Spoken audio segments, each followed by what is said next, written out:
We're back on The Verdict. Mick Cornett and Kent Myers, glad you're here with us this week. And we're going to talk a little bit this week about sports. Yes, something that our viewers are usually pretty interested in. Sometimes even more interested in that than the Oklahoma Supreme Court or the U.S. Supreme Court. We're going to be talking with Barry Tramel, sports writer for the Oklahoman and a longtime expert really on sports in Oklahoma and nationally. He's going to give us his views on a lot of things. Barry Tramel crosses the media. He's in on obviously the newspaper columnist for the Oklahoman. He has his own radio show, and today he'll be on television. Barry Tramel, today's guest on The Verdict. We hope you'll stay with us and join us.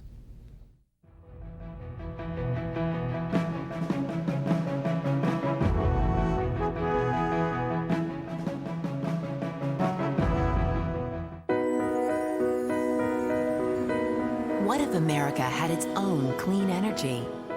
Abundant and available for the next century or more, and possibly indefinitely. A true 21st century energy source would cut carbon emissions in half and do every living thing a world of good. That clean American energy exists. It's natural gas, and Chesapeake is its #1 explorer. For producing clean electricity and fueling our cars without imported oil, natural gas saves money and the environment. Proving the answer to this country's energy needs is right under our feet, and we're not running out. Clean, abundant, affordable, American natural gas. Doing a world of good for our communities, our economy, and our irreplaceable planet Earth.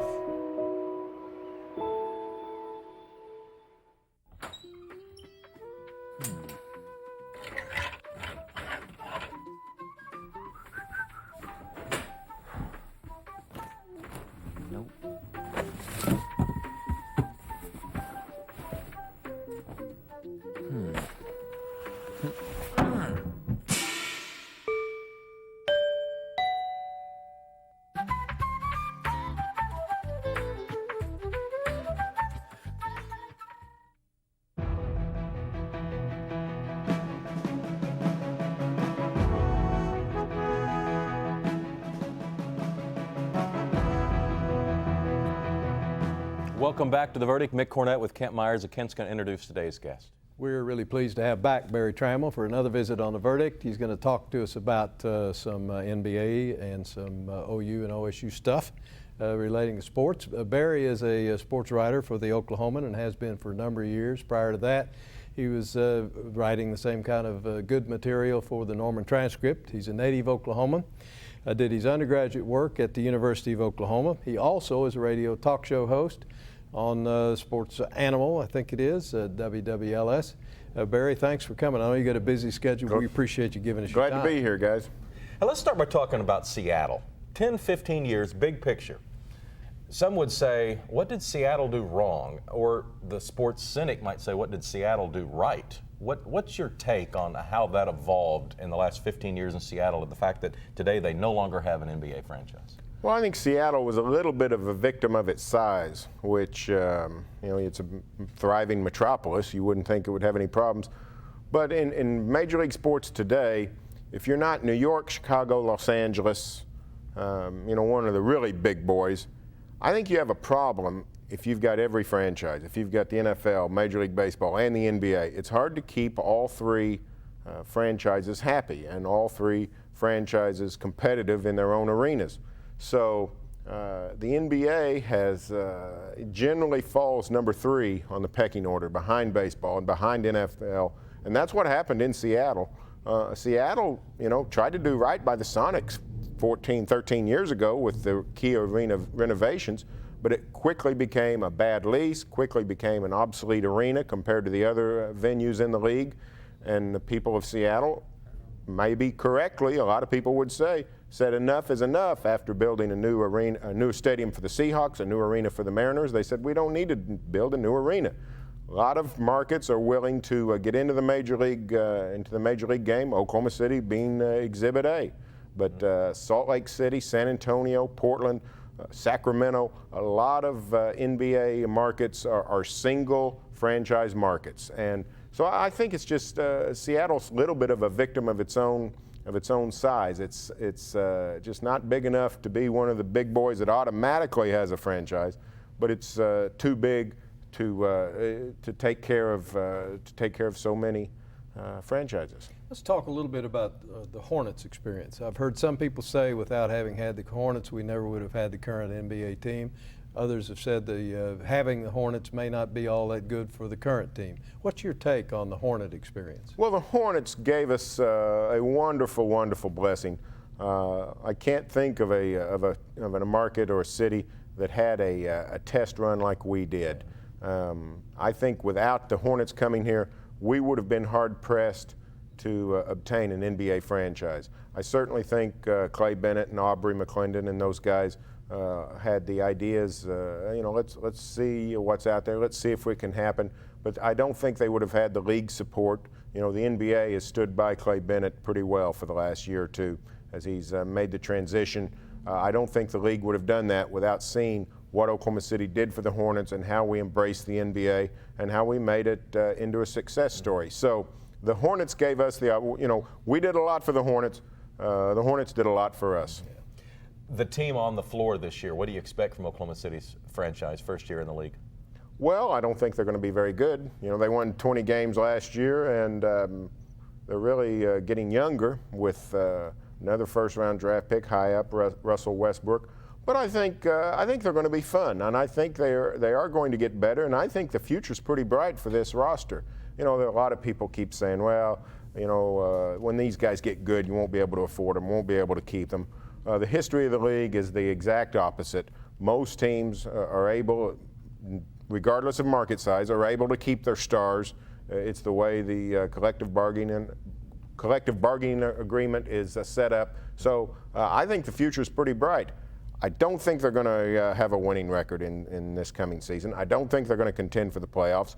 But I think the promise is pretty good, and I think it's going to be fun. We're going to have a bona fide superstar in town, in Kevin Durant. I don't think any of us realize exactly how much he's going to take over this town almost immediately. I mean, by October, Kevin Durant is going to be the biggest thing in Oklahoma City.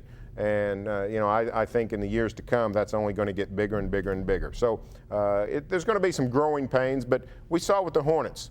People just enjoy the game and enjoy the hope of something more. The Hornets gave us a couple of good years. They didn't have any business contending for the playoffs. They had I think they won 36 and 38 games their 2 years here, and yet it was fun basketball. It was competitive, and people enjoyed themselves. And I think the same thing will happen with the Oklahoma City team in the next few years. Chris Paul just kind of captured the city. He certainly was well received and reciprocated. Do you expect Durant to be From similar? all indications, he is a similar type of character, a similar type of individual. So the people at Austin rave about him. He's a guy that was spent 1 year at the University of Texas and had his number retired. Generally speaking, you do that for a great player, but you don't do it if the guy's a knucklehead. So I think the people in Austin rave about Kevin Durant. People in Seattle very high on Kevin Durant. So I think we may go 2 for 2 on quality superstars. Let's get started with football season now. Start with Oklahoma State. What do you expect out of Oklahoma State this year? Well, I think they're going to be better marginally than they have been, and that's important because 2 straight 6-6 seasons, with a bowl victory, got them to 7-6. I think it's time for the Oklahoma State to take the next step and get into the 7-8 win range. I think they're about 8 or maybe even 9 games. You pretty much know how they're going to go. That leaves 3 or 4 games that will determine the course of their season. One of them's the opener at Seattle against Washington State. It's a game Oklahoma State I think is better than Wazoo, but going on the road, you never know. So it's a game they need to win. Late November, they go to Colorado. That's a game Oklahoma State can win, but Boulder's a very tough place to play. OSU won there the last time they were in Boulder, but a tough place to play. And then a couple of Dragons they need to slay. Texas A&M is not all that good again. They come to Stillwater, but for whatever reason, Oklahoma State has had a tough time with A&M since the Big 12 formed. Several times OSU had the better team and did not win. So those are 3 games Oklahoma State. If they can sweep those 3 games, I think it could be a breakthrough season for OSU. What is Boone Pickens' level of influence in the Oklahoma State athletic department? Influence, I don't think great. Impact, mighty. Yeah. In case anybody hasn't been watching some of the news channels or followed the business section, Boone actually has things on his mind besides who's going to be the backup quarterback at OSU. I mean, He's gonna save the country. He's trying to save the country, for crying out loud. He's gotten so serious that in his commercials, he's gone back to being T-Boone. Yeah. So, no, Boone Pickens does not care who's, what OSU runs on 3rd and 4. He doesn't care who's playing right tackle. He does care about winning. Anybody that doesn't figure that out, he wants to win. But he's not, he doesn't have his thumb in the stew. So Boone Pickens has given Oklahoma State a great opportunity to win. The money he's invested in there has really transformed the program. So he's on board. I sometimes call him the owner, and OSU fans jump all over me because they say, but I don't mean it negatively. I mean, I think it's a great thing. He's an owner in the good sense of the word. He's a Tom Yawkey. He's I was going to say Jerry Jones. He's not even a Jerry Jones. He's not as involved in Jerry Jones. He has just put the money in place for them to be successful, and he wants to win. So he's Jerry Buss. He's the O'Malleys. He's the guy that's funding the effort, and he's hired people and put them in place to do their jobs, and now we'll see if they can do it. Is this a critical year for Gundy? I don't think so, unless the bottom would fall out. I mean, I don't recommend going 4-8 if I'm Mike Gundy, but with the facilities that have occurred, they're going to open the new stadium this year. For the fans, the new stadium is complete now. For the team and the infrastructure, the stuff we don't, the public doesn't see, it's complete next year. But the facilities are finally getting in place, and Oklahoma State on facilities, level playing field with Oklahoma and Texas A&M and Texas Tech. So I don't think there's a move to say, hey, you've had your chance, Mike Gundy or any other coach. I think there's a feeling that, hey, we've finally given him an even draw. Let's see what he can do. We're going to take a break. Our guest is Barry Tramel. We're discussing sports in a lot of different varieties. We'll get down to Oklahoma football when we return. You're watching The Verdict.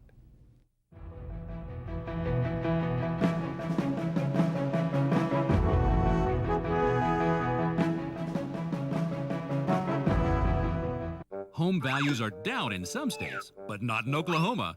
Oklahoma's home values have increased 4.2% during the past 12 months. Unlike some states where home values have decreased as much as 20%. Good thing you're in Oklahoma. There may be real estate problems in some states, but there has never been a better time than now to buy or sell a home in Oklahoma. One of the most affordable states in the country, Oklahomans are buying and selling homes every day, and an Oklahoma Realtor can show you how. Good thing you're in Oklahoma. That land next door was a mess. Take more than a lawnmower to revive that land. I heard the oil and natural gas people was cleaning up old oil sites, and it wouldn't cost us a plug nickel. Oh yes, sir, it was quite a revival. The whole church showed up, want to make a playground for the kids. It sure is a blessing.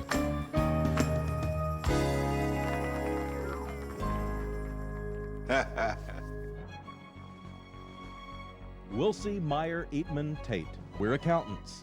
We do taxes, business valuations, estate planning, and consulting. And we're right here in Oklahoma, working with the owners of small and medium-sized businesses. Steve Wilsey and Stuart Meyer have the resources and the experience. Wilsey, Meyer, Eatman, Tate in Oklahoma City and Tulsa.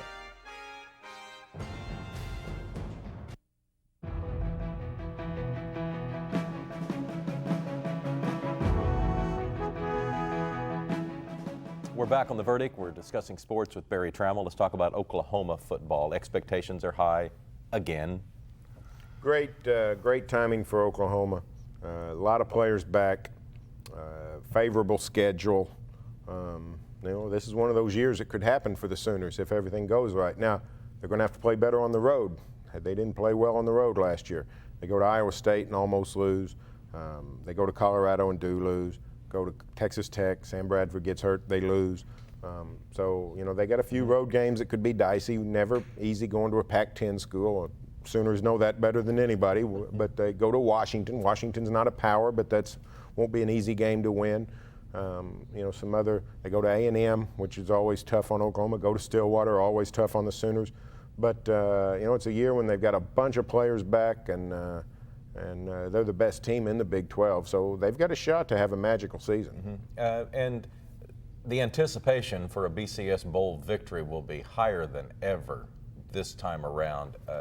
And I kind of felt like last year after the Sooners lost the BCS game, that's when really people started wondering about Bob Stoops and his ability to prepare for BCS games. And I assume there's going to be a lot of anticipation if it happens again this time. Well, there's he's all of a sudden got a monkey around his neck, and he really hadn't had one before. So that'll be interesting to see. You've seen that with Florida coaches and Michigan coaches, but you haven't really seen an Oklahoma coach with a monkey around his neck. Bear Bryant went through this in bowl games. He had a stretch where he 7 straight bowls. He didn't win any of them. 6 losses and a tie. And Tom Osborne had a bad stretch.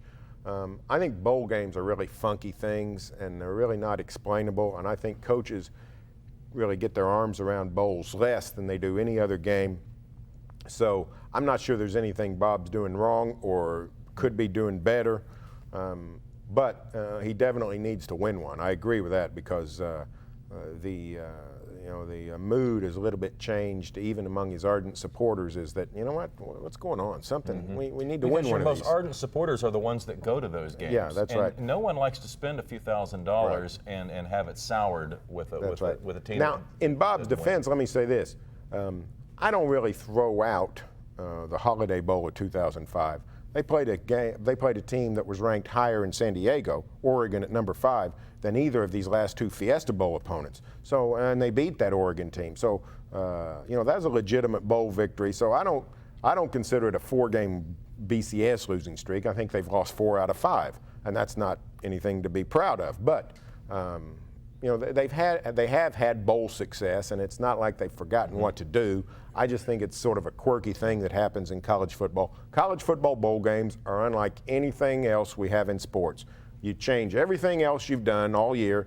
Rather than flying the day before a game, you go in a week before the game, and the players go run around at some theoretically tropical paradise. It's a strange animal, bowl games.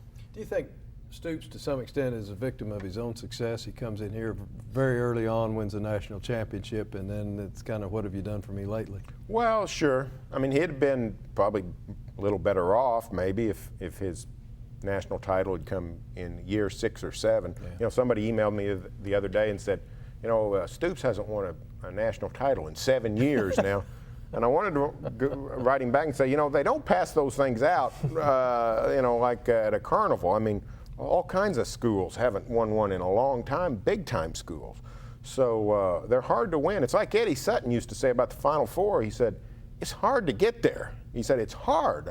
So it's the same thing with winning a national title. There's nothing easy about it. So, Bob, as soon as he wins another one, and I think he probably will. I don't think he's a loser if he doesn't, but I think he probably will. And if he does, he'll be carried through the streets on people's shoulders again.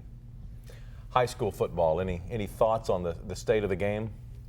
Class 6A to me has become a little bit like the old Cold War Olympics. There's really only 2 countries that ever win anything. There's only 2 schools that ever win anything, Jinx and Tulsa Union. So what's clear to me is that on the east side of the state, the biggest schools have not split and have made that conscious decision for a variety of reasons, and I'm sure all are legitimate. Over here on the west side of the state, all our big school districts have made the conscious decision to split. More this year goes to a 3rd high school. So, and I think those decisions were made with sound reasoning. It's just different philosophies. And to me, 6A football, which is sort of the kingpin, really doesn't hold much interest in it for me anymore. And frankly, I think there are too many classes down in the middle, 4A and 3A. I find my favorite part of football anymore, high school-wise, is the A and 2A level, where the classes are still a lot of schools in each class, and you've got to really be good to make the state semifinals, and it's really a special thing. That's sort of my thoughts on where the state of high school football is today. What about, we got a Tulsa audience. We air in Tulsa 4 times a week. What about Tulsa Hurricane?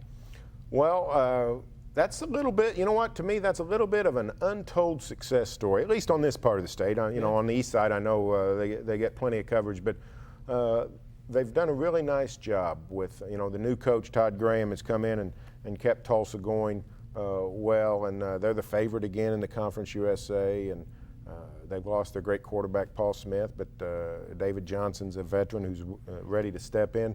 They've really done a nice job revitalizing that program, and they've made improvements and continue to do so with Old Skelly Stadium, now Chapman Stadium. So Tulsa's a success story, and what they've done in Conference USA, I think it's a great story. And when you talk about oh, let's get a playoff and let's do all this thing, the University of Tulsa is an example of a school that can thrive in the current culture of college football. So yeah, we've got a very good team and a very good program and a very good story over there in Tulsa. Mm-hmm. What about the college basketball this year? What stories jump out at you? Well, I tell you, Mick, everything jumps out at me, and it's a little bit of a shame. We've had some years in college hoops where it's been, you know, sort of humdrum, and this year we got the NBA coming to town, and over here on the side we got all these great college basketball stories. New coach at OSU, Travis Ford, promises to play running gun basketball. At Oklahoma, Jeff Capel showed what he could do last year. NCAA tournament victories, got Blake Griffin back and Willie Warren coming in. Great expectations at OU, but the most interesting story to me is what happens with OU women's basketball and Courtney Paris in her final year. Last year, Oklahoma State, which was not even on the radar screen, came in and stole the thunder from Sherry Cole with Andrea Riley and the great run Kurt Budke had to the Sweet 16. Courtney Paris, Ashley Paris, the great twins, are now going to be seniors and have not made a Final Four. And to me, if they can't make a Final Four, they got another road through Oklahoma City, the regional here at the Ford Center. If they don't do that, it's going to be a major disappointment in Oklahoma athletics. Well, and they've got another impediment with losing their point guard. Right, Jenna Plumlee's been suspended, so the Sooners they got to shoot better. You know, basketball is not overly complicated. You got to make baskets, and when you got two massive players inside 6'4", 6'2" that dominate the paint, teams are going to suck in and not let you throw the ball in there. Somebody's got to make an outside shot. So it's not very complicated what needs to happen. The question is, can they do it? We've got about a minute left. How does the market change with the arrival of the NBA? More people are talking basketball, but does that weigh negatively on college basketball in the central part of Oklahoma? I think it will. I think it will cut into the college basketball market some. And you know, everybody talks about finances. To me, it's not as much of a money problem as it is a time issue. 41 NBA games. If you buy a season ticket, that's a massive investment in time. And if you do that, and a lot of people are going to, we know that, do you still find time to make a game in Norman or a game in Stillwater? I think the answer is less so. So to me, it's a time issue as much as anything. And you know what? That's great for Oklahoma City, because the one thing the NBA will do is create new sports fans and new basketball fans. People who haven't been going to Norman and Stillwater will be going to the Ford Center. So it's not like, it does all kinds of great things for the city and the state, but there are some people who will have to sort of buck up and make sure that they're not left out. I think that about does it on time. Barry, we're out of time. Enjoyed it, fellas. Thanks so much for coming by. We appreciate you. You bet. Always. Appreciate it. Barry Tramel, columnist for the Oklahoman, a radio slot on the Sports Animal, and today on television here on The Verdict. Kent and I'll have a final word right after this.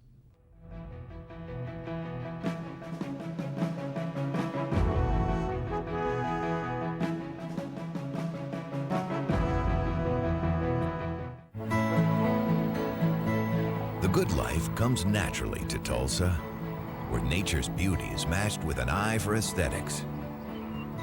A legacy of neighborhoods graced with lawns and landscaping and handsome homes. A place that seems to have patented an ideal lifestyle. Bank First is loyal to the quality of life Tulsa assures its citizens, to the priority placed on education, culture, and growth. Loyal to builders who transform raw land into residential charm. Developers who see opportunity and add vitality to Tulsa's economy. Bank First serves both enterprise and private lives that need a loyal partner. It's how we help nurture this city's very good life. Bank First. Loyal to Oklahoma. Loyal to you. The Journal-Record is pleased to be a sponsor of The Verdict. The Journal-Record, since 1903, the best source of Oklahoma business news and legal information.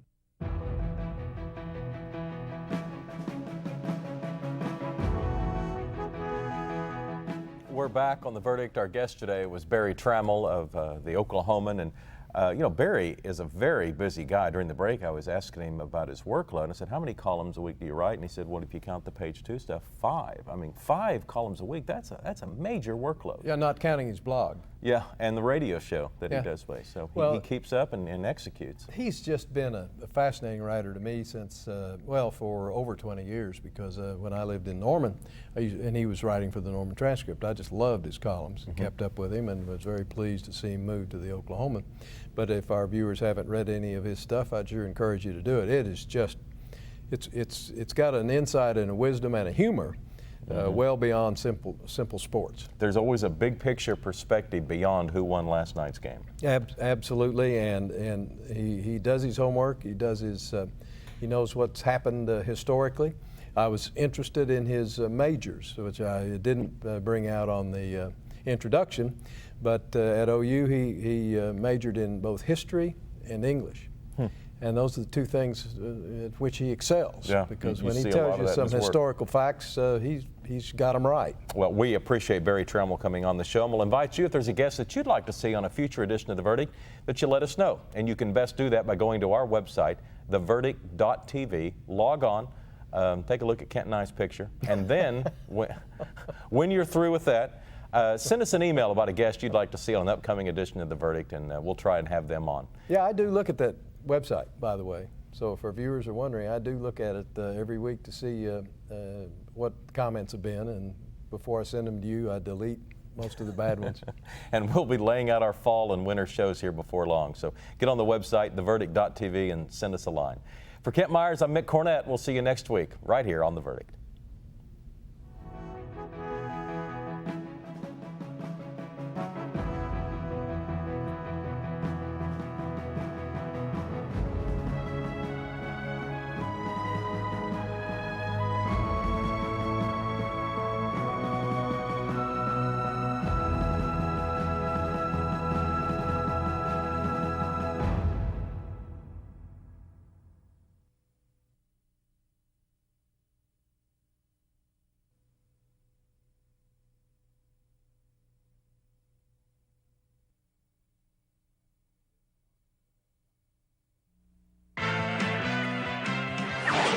The preceding program was produced exclusively for the Cox Channel.